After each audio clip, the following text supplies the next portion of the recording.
In today's video, I got you guys the settings to use here on Call of Duty Modern Warfare 2 after the Season 2 update. Now before we get into the settings, if you guys are new to the channel and enjoy what you see, make sure you guys hit the subscribe button, also turn on those post notifications so you guys never miss one of my daily Modern Warfare 2 class set of videos. With that out of the way, let's get right into the settings. Now there are a ton of different settings in this game, so I'm honestly just going to cover like the main ones that you should focus on.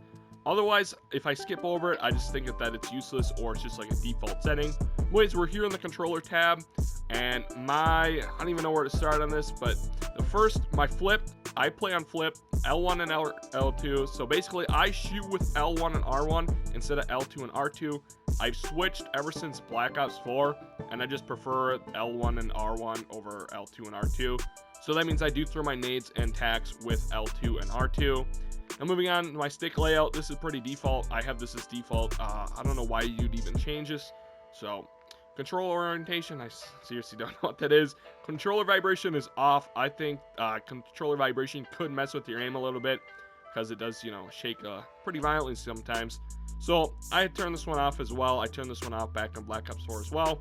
Trigger effect is off. I'm pretty sure this is like a PS5 only controller. I could be wrong, but I have this off as well. Now here's some main settings. Horizontal and vertical stick sensitivity, -5.5. You can honestly put this anywhere between the range of 4 to 7. Honestly, that's a good range. A little too low. If you go like under 4, it's way too low, or way too slow, I should say, as well. And then if you go over 7, that's when you get into the high stuff, more cracked out movement stuff. But if you just want consistent aim, anywhere 4 between 7 work best for you. My ADS sensitivity multiplier is at a 0.9. Honestly, just like I want to get this as close to 1, but I'm trying to like gradually work my way up to 1 because I used to have it at like a 0.75 or something. So I'm just gradually moving up to 1. So I would recommend just keeping it at 1. You can change your sensitivity multiplier for like all these other things, but I choose not to. Vertical aim axis, I have no idea what that does. Moving on to the automatic sprint. I've set my automatic tactical sprint. I just think that it like spares your controller a ton, so you're not totally just beating the crap out of your controller. You definitely want this on automatic. Basically anything else. Oh, your indirect reload behavior. Mine is currently on prioritize to interact because I've been playing Warzone. You definitely want prioritize interact when you're playing Warzone, but when you're playing multiplayer like me, I usually only have this on tap to reload. And then armor plate, that's also another Warzone setting. So switching over to the advanced, my target aim assist is on. Of course, I am on controller. I'm not going to put myself at a disadvantage without aim assist. My aim assist type is default. I used to play on Black Ops, but honestly, ever since the Season 2 update, it seems like the Black Ops aim assist was extremely nerfed. So I went back to default, and I've been frying ever since. Aim response curve type is dynamic. Honestly, you can pick between standard and dynamic. Those are like the most popular two that I see. It's very rare that I see anyone run linear, but if you try out linear and you like it, go ahead. I just been rocking dynamic on all the previous CODs. There's a lot of these other stuff. Input dead zones, these are pretty important.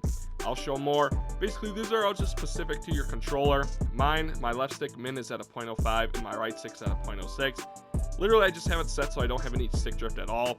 And that's basically the main reason why you tune this. These max should always be maxed, and then my L2 and R2 dead zones are 0, so basically I barely have to touch it for like a grenade to go off or anything. Gyro, you want this off. Gyro behavior, I'm pretty sure a pro player had this on and they were getting fried, so they turned it off and they were doing much better. So just ignore all these settings, just turn it off and be done with it. Moving on, let's see if there's anything else down here. Your automatic airborne mantles is pretty important. You want this off because auto mantling is definitely the worst. So again, just keep that off. Auto ground mantle, I have that off as well. And then there's really nothing much down here. The parachute auto deploy, this is a Warzone setting, but I'll cover it here. And I have this off as well, just so that you can get lower to the ground or whatever. And then looking down here, trying to think, there's really not much down here. So moving on to the graphics, I will. On-demand texture streaming, you want this off. If you have this on, you're giving yourself a big disadvantage. With this on, you definitely lag a lot more, and you definitely don't want it on, so that's why I have it off. World motion blur, you want this off. Same with weapon motion blur. You want no motion blur on because it just messes with your game, and it looks horrible in my opinion. And one of my friends used to have the setting on like Cold War, and he turned it off and he did way better. So, hey, I'm just telling you, turn it off now. Film grain, mine's at 0 because I just don't understand like what it does. I think it just like makes your game a little bit more pixelated or something. So I have that off. Depth of field is off. It just like blurs. It's like it blurs when you're like zoomed in. I don't like that. So I want everything just to be disabled. I don't want any blur. So that's off as well. Fidelity X or FX cast, you want this on, and then these two settings go together. And then mine's all the way maxed out at 100, so you get like the best quality graphics possible. So mine's on with 100. My 120 hertz is obviously on because I do play on a PlayStation 5. My field of view is 109. I've been kind of messing with this a little bit because I don't know, I've just been messing with it a little bit. I like 109. Anywhere between like 100 and like max FOV are pretty good.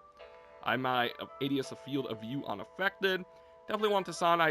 Ever since I've never even tried independent, but Celium, the pro player on FaZe, runs independent. I watch his stream, it just looks so weird, so I just have mine unaffected. And then you want this on wide, so you can get like the biggest picture possible, so it's easier to see your enemies basically if they're like flanking you. First person camera movement, you want this at least 50%. Basically it'll just like shake your screen a ton if you have it on, so you want this least as possible. Same with third person.